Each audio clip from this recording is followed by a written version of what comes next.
Lo que estás por escuchar forma parte de una selección especial de episodios que, para mí, reflejan los temas que más nos interpelaron como sociedad este 2024.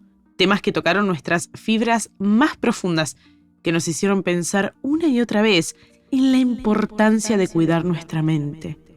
Lo vimos en el cine, en series, en personajes reconocidos. La salud mental pide a gritos ser escuchada y está en nosotros darle ese lugar. Bebé Reno causó furor. Es una serie basada en hechos reales, protagonizada y guionada por Richard Gad, que es Donnie, que además de escribirla y ser el actor principal, es también la persona que en la vida real vivió la historia de la que es protagonista. Es él en carne y hueso quien atravesó todas las experiencias traumáticas que relata la serie.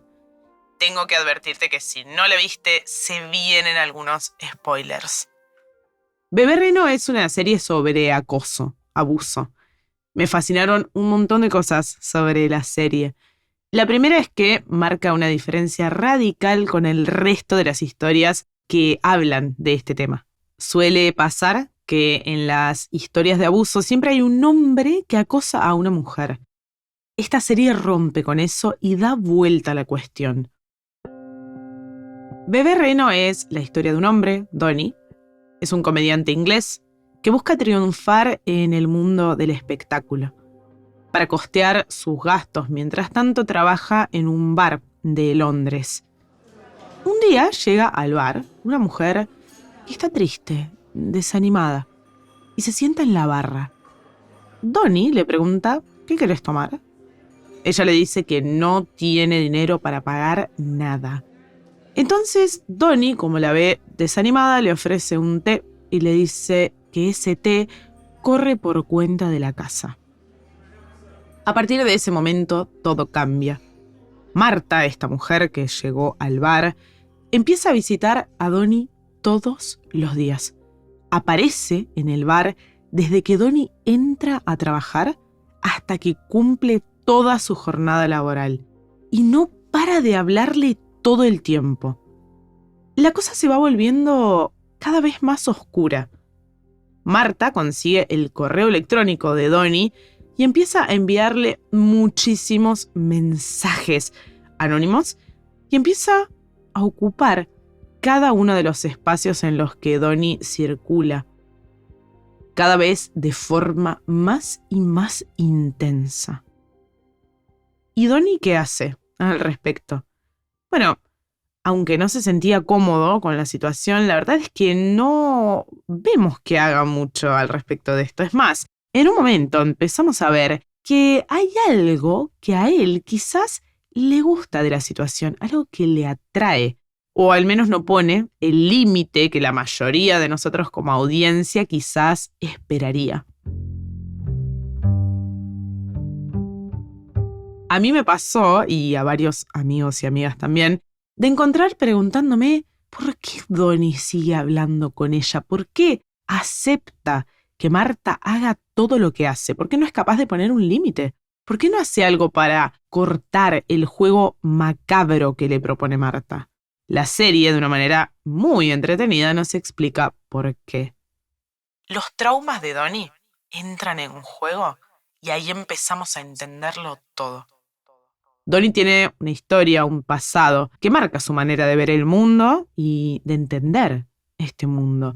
Él fue víctima de violación y abuso sexual por parte de su antiguo productor, un hombre que le había prometido llevarlo a la fama y cumplir su sueño de ser un comediante exitoso.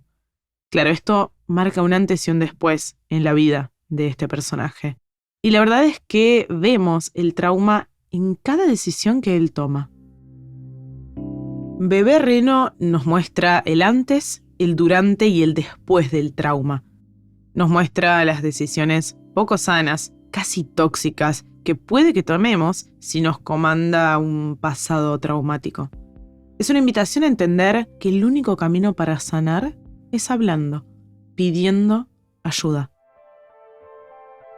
Si esta historia movilizó algo en vos, entonces te invito a escuchar todo el episodio que sigue. Busca que puedas entender el trauma, sus tipos, las consecuencias que puede traernos y sobre todo que te lleves herramientas para empezar a sanar. Bienvenido, bienvenida a Psicología al Desnudo. Me llamo Clarice Precious Jones. Me gustaría tener un novio guapo, con el pelo bonito y salir en la portada de una revista. Pero primero quiero salir en uno de esos videos de la tele. Mamá dice que no sé bailar y que nadie querría ver mi culo gordo bailando. Con esa frase se presenta Precious, protagonista de una película desgarradora de abuso y traumas. Precious es la única hija de un matrimonio, de la que además es su esclava. El sometimiento por parte de ambos padres es terrible. Su madre la humilla, le insulta, le pega, le tira cosas por la cabeza, le dice que es una inútil, que nadie nunca la va a querer y que no sirve para nada. Su padre abusa sexualmente de ella de manera sostenida, haciendo que Precious quede embarazada 2 veces.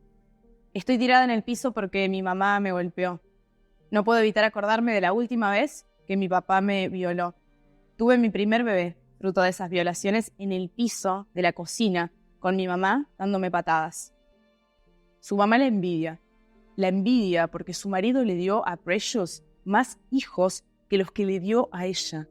Sí, macabro, ya lo sé. Además, culpa a su propia hija porque su marido la dejó y se fue. El caso de Precious es un caso grave, extremo, pero no por eso poco habitual. De hecho, y lamentablemente, es bastante común.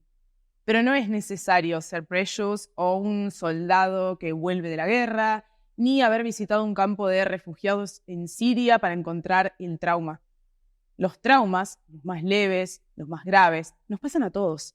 A nosotros, a nuestros amigos, familiares o vecinos. El sufrimiento es parte de la experiencia humana.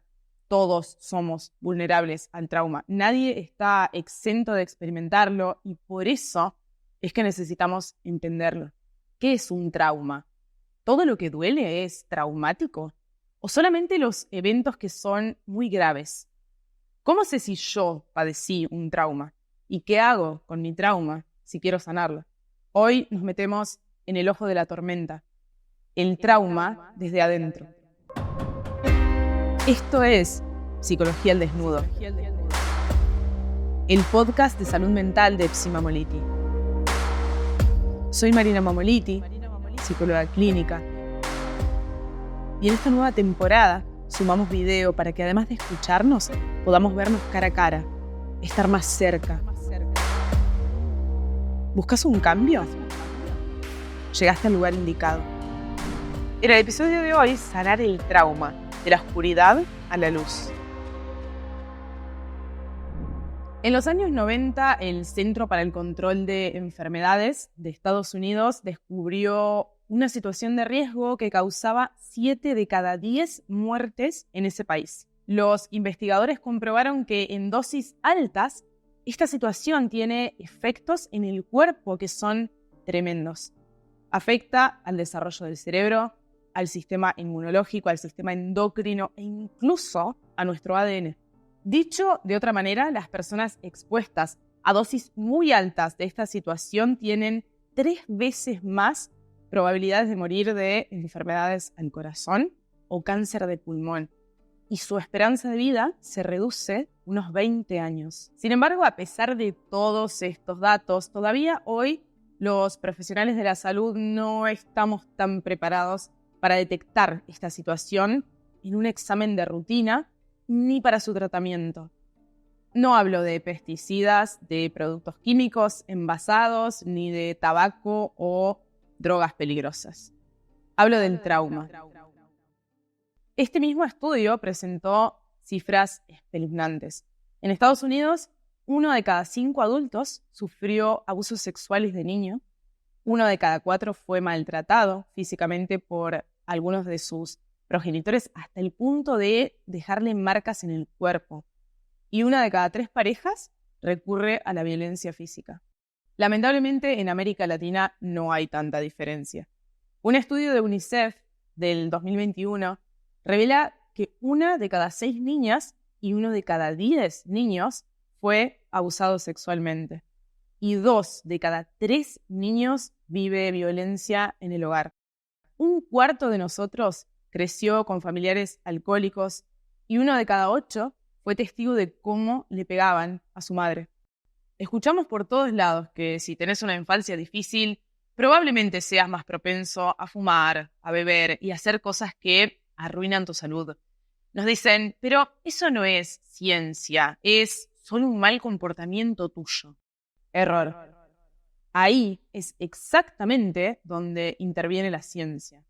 Hoy en día entendemos que cuando alguien está expuesto al trauma a una edad temprana, esto inevitablemente impacta en el desarrollo del cerebro.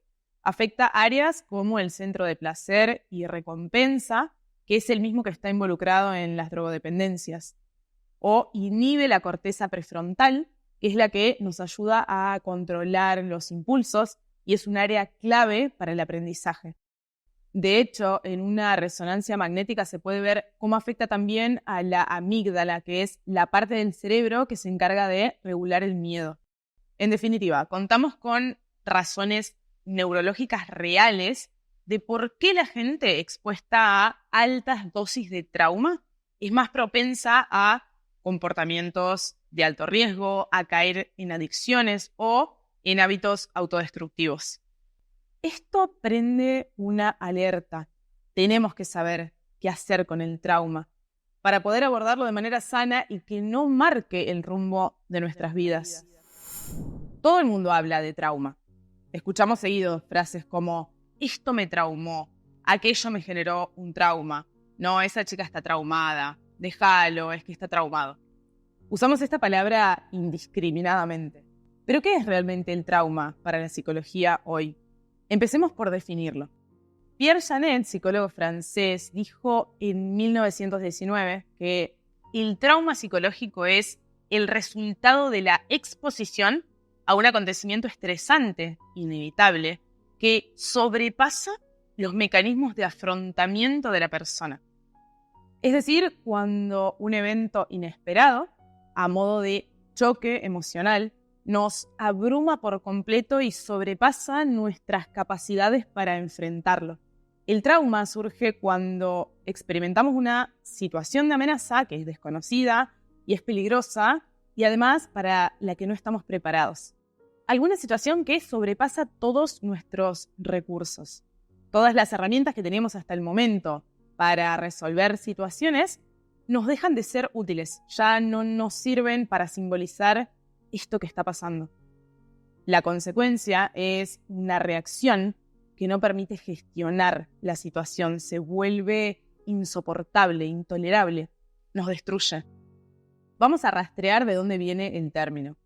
La palabra trauma deriva del griego y significa herida, pero la noción de trauma, tal como la conocemos hoy, surgió en la Primera Guerra Mundial.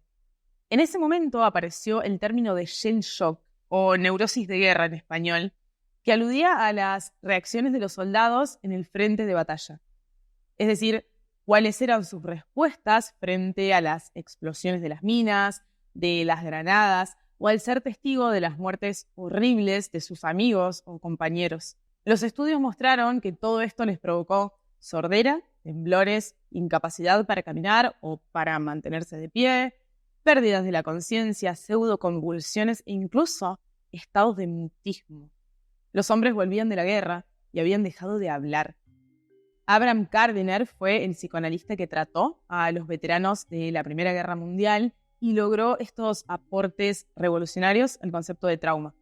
En su libro Las traumáticas neurosis de guerra, publicado en 1914, postuló que el trauma era capaz de desencadenar muchos síntomas somáticos. Dicho de otra manera, describió cómo los efectos del trauma pueden impactar de manera directa en el cuerpo, no solo aislando por completo a estas personas del mundo exterior, sin posibilidad de mirar a otros o de escucharles o responderles, sino también impidiéndoles hablar o relacionarse con otros seres humanos. Gardiner descubrió que el trauma puede ser más destructivo que la misma muerte. Puede dejar cadáveres humanos en vida. Años más tarde, después de la Segunda Guerra Mundial, Gardner publicó una nueva edición de su libro, en el que marcó la importancia del tratamiento inmediato para las personas que sufren trauma. Cuanto antes accionemos, mejor. El impacto de un trauma puede durar desde segundos hasta horas, días, meses o años.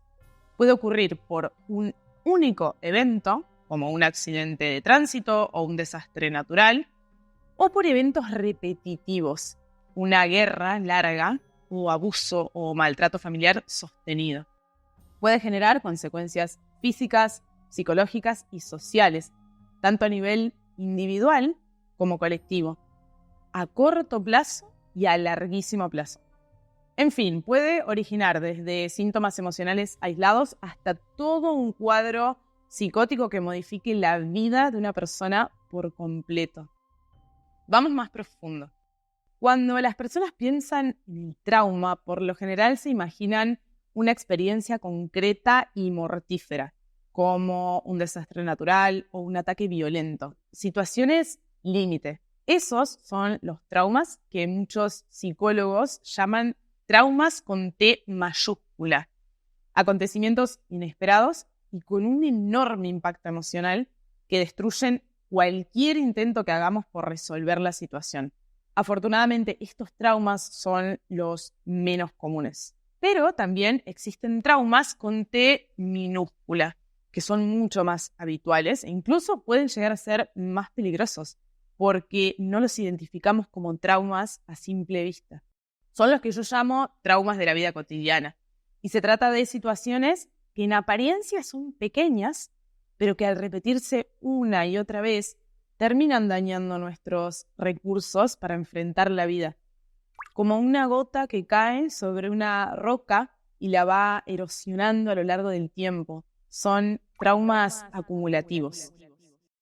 Francine Shapiro, psicóloga estadounidense y creadora del EMDR, que es un tipo de terapia específica para el trauma de la que voy a hablar más adelante, es una investigadora que me parece apasionante. Ella explica en profundidad estos dos tipos de trauma: el trauma simple, o con T minúscula, y el trauma complejo, o con T mayúscula. Veamos algunos ejemplos para entenderlos mejor. Comencemos con el trauma simple. ¿Viste la película Buscando a Nemo? Bueno, el papá pez de Nemo, Merlí, sufre un trauma simple cuando tiene que presenciar la muerte de su esposa tras el ataque de un tiburón. Imagínense que ve morir a su esposa frente a él. Es una escena traumática. A partir de ese hecho, vemos cómo el personaje le tiene terror a salir de su anémona, que es su casa. Y es hiper cuidadoso y extremadamente sobreprotector con Nemo, que es su hijo. Bajado a la vida cotidiana. Hace un tiempo tuve una paciente que a los 6 años vivió un evento de humillación. Se hizo pis en el colegio y la maestra la expuso frente a toda la clase.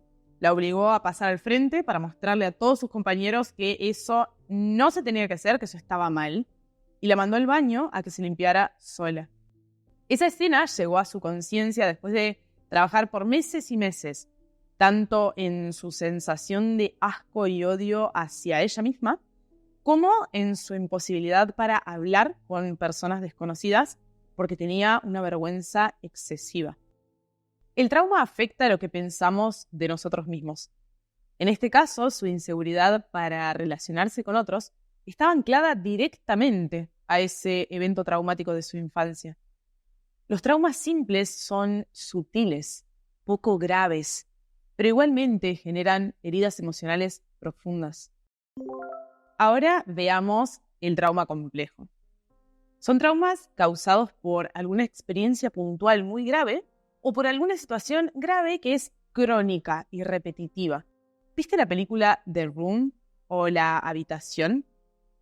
Bueno, si no la viste, te la súper recomiendo. Es una muy buena película. La trama va más o menos así. Jack es un chico de 5 años y para él la habitación donde vive es su mundo entero. Ahí nació, come, juega, aprende con su madre Joy. Por las noches la mamá lo pone a dormir en el armario por si viene el viejo Nick.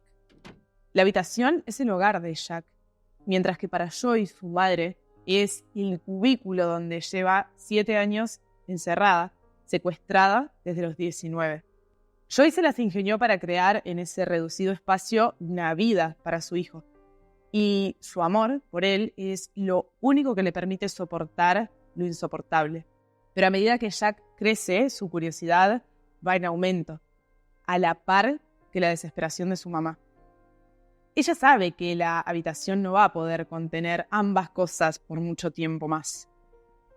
Este es un claro ejemplo de lo traumático. Cuando salen de la habitación, volver a conectar con el mundo exterior se vuelve un desafío enorme para Joy. Ella ya no es la misma persona que entró a esa habitación. Se siente marcada de por vida. Toda su personalidad está atravesada por esa situación y esos años de encierro.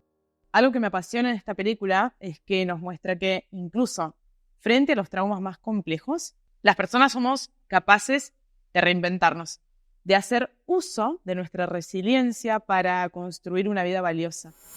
Alguien me hizo una pregunta el otro día, que me suelen hacer seguido en reuniones y que quizás vos también te la preguntaste alguna vez. ¿Por qué frente a un mismo evento hay personas que quedan traumadas y otras que no?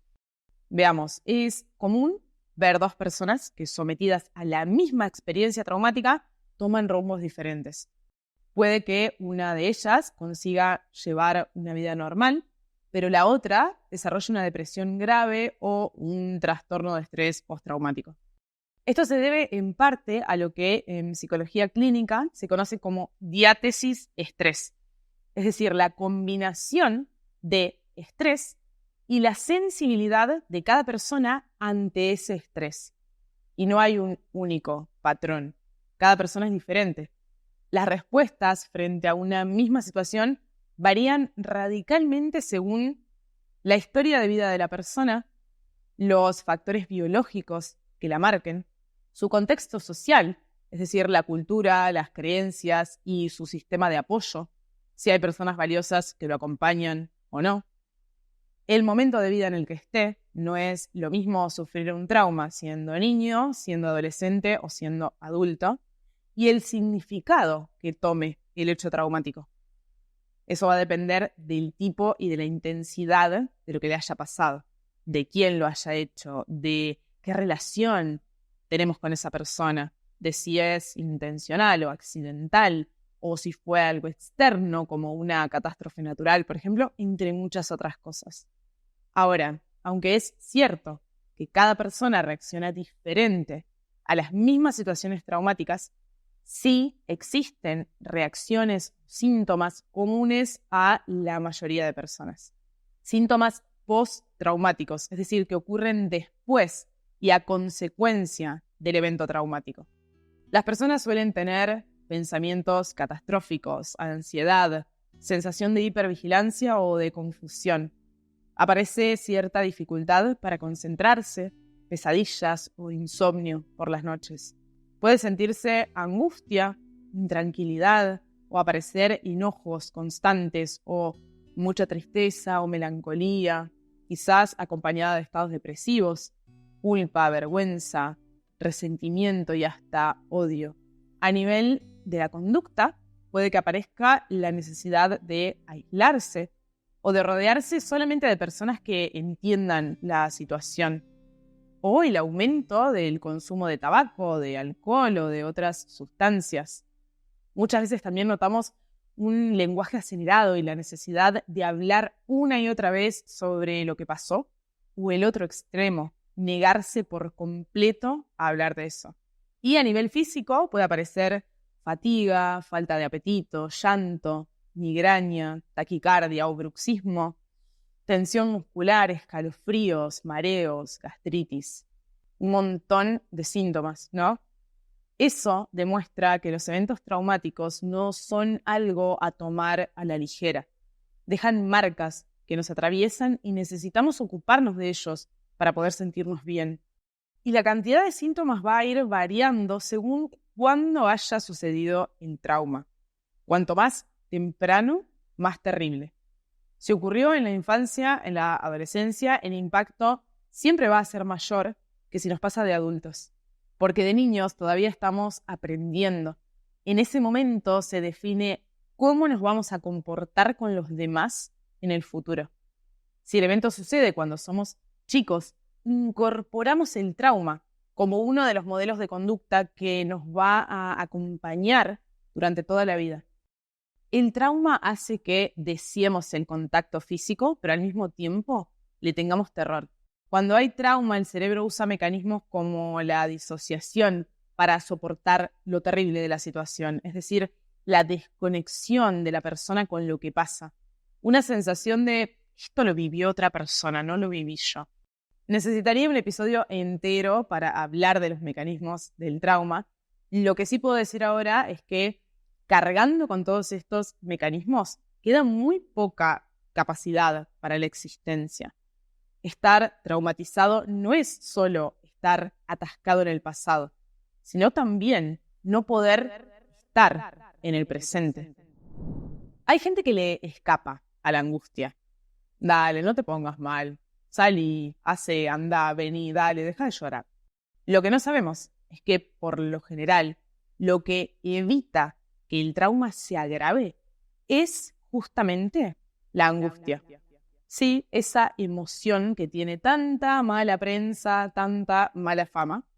Se siente horrible la angustia, sí, pero es la señal de alarma que nos permite procesar lo traumático. Son las 4 de la mañana. Tu hijo tenía que llegar a las 11 de la noche y no llegó. Lo llamás 1, 2, 3, 4 veces, no atiende. A la cuarta, quinta vez que no atiende, te angustias. Esa angustia te prepara por si hay alguna mala noticia. Cuando por fin te atiende, te enojas muchísimo. Le decís, atendé el teléfono, no sabés cómo me preocupé. Y te relajas. Pero es esa angustia la que evitó el trauma de enterarte de algo de manera desprotegida. Es decir, de que esa mala noticia que podría haber sucedido te tome por sorpresa. La única manera de protegerte contra el trauma es pagar el precio de una angustia que te recorre en ciertas situaciones. El problema es cuando esa angustia que debería protegerte del trauma se vuelve crónica. La parte práctica de este episodio va a ser diferente. Sencillamente porque las recomendaciones prácticas para el trauma no funcionan al 100% si las hacemos solos. El modo de sanar trauma implica necesariamente a otras personas. Antes de pasar a cómo sanamos el trauma, hay algo que tenemos que saber. Y es que el trauma no puede deshacerse. Lo que sí podemos hacer, y es lo que hacemos en terapia, es tratar las huellas que el trauma dejó en el cuerpo y la mente. La Biblia del trauma. Así defino un libro llamado El cuerpo lleva la cuenta, de un psiquiatra de apellido difícil llamado Bessel van den Kolk, que es el fundador del Trauma Center de Massachusetts. Es la historia de un grupo de psicólogos y científicos que mezclan las herramientas de las neurociencias con las investigaciones del apego para generar tratamientos superadores que ayuden a sobrevivientes de traumas profundos. Me apasiona porque tiene una mirada nueva hacia la recuperación del trauma. Es un libro súper recomendado si te interesa meterte de lleno en este tema. El capítulo 13 de este libro nos ofrece el camino hacia la sanación del trauma. Vamos ahí. La recuperación implica 4 pasos. Primero, entender el trauma. Tomar conciencia de que el trauma existe y entender cómo afectó a la vida de la persona. Entender también cómo ese trauma se manifiesta en el cuerpo, en la mente y en nuestras relaciones. Segundo, buscar ayuda profesional. Y me voy a detener en este punto porque, como les dije, del trauma no podemos salir solos. Quienes escuchan el podcast saben que yo amo recomendar estrategias que puedan incorporar a su vida cotidiana de manera inmediata. Pero frente al trauma tengo la obligación de decirles que hay que ir a terapia. Es fundamental encontrar, además, terapeutas especializados que tengan experiencia en el tratamiento de trauma. Algo importante es que hay que abordar las experiencias traumáticas de manera gradual, es decir, de a poco, para evitar la reactivación excesiva del trauma. Afortunadamente existen hoy muchos tipos de terapias que son los reconocidos como los más efectivos para sanar el trauma según Bessel. La terapia cognitivo-conductual, o TCC, específicamente la terapia TCC de exposición, ya que nos permite ordenar los recuerdos traumáticos e integrarlos a la memoria verbal y biográfica de la persona.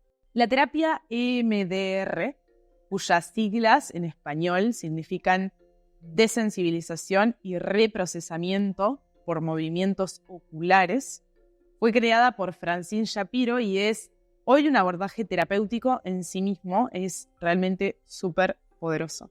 La terapia de aceptación y compromiso, o ACT, que se centra en que la persona acepte la ansiedad y el malestar que le genera el trauma tal y como son. Y no puedo dejar de lado los tratamientos farmacológicos de ser necesario. En muchas ocasiones, sin medicación, no hay modo de trabajar con psicoterapia. Pero este tipo de fármacos sirve solo si van acompañados de una buena terapia. Si no, como bien sabemos, una vez que se retira, que se deja la medicación, el trauma no trabajado regresa con todos sus síntomas nuevamente. El fármaco hace el trabajo físico, pero tiene que juntarse con el proceso terapéutico para ir a lo que subyace en lo profundo y solucionar el trauma de raíz. Tercer paso para sanar el trauma: construir relaciones seguras. Encontrar personas significativas y valiosas para establecer conexiones seguras y reparadoras. El amor y las relaciones nos pueden sanar. Y cuarto, conectar con nuestro cuerpo. Incorporar prácticas como mindfulness, yoga u otras prácticas que nos ayuden a reconectar con nuestras sensaciones corporales. La respiración consciente, la meditación u otras prácticas que promuevan la calma. Todos los expertos en trauma coinciden en que el autoconocimiento, la conciencia corporal y la regulación de las emociones son fundamentales para superar cualquier trauma. El trauma no se puede deshacer, pero sí se puede sanar. Toda cicatriz, por más profunda que sea, se cura. Sanar no significa olvidar, sino transformar eso que nos pasó en fortaleza. La resiliencia no significa no haber sido heridos, sino ser capaces de seguir adelante a pesar de las heridas. Si sos vos quien está atravesando un trauma, busca ayuda. Y si es alguien cercano, busca transformarte en ese refugio seguro que ofrece calma y comprensión para la otra persona. He visto sanar a personas en los contextos más oscuros que te puedas imaginar. No hay límites para la resiliencia humana. Podemos sanarlo todo con la ayuda adecuada. Llegamos al final de este episodio. Si te gusta este podcast, acordate de seguirnos, rankearnos y sobre todo compartir estos episodios. No hay nada que nos ayude más que eso. Somos psi.mamoliti en Instagram, YouTube y TikTok. Podés encontrarnos en psimamoliti.com. Psicología al Desnudo es un podcast de Psi Mamoliti en colaboración con Posta.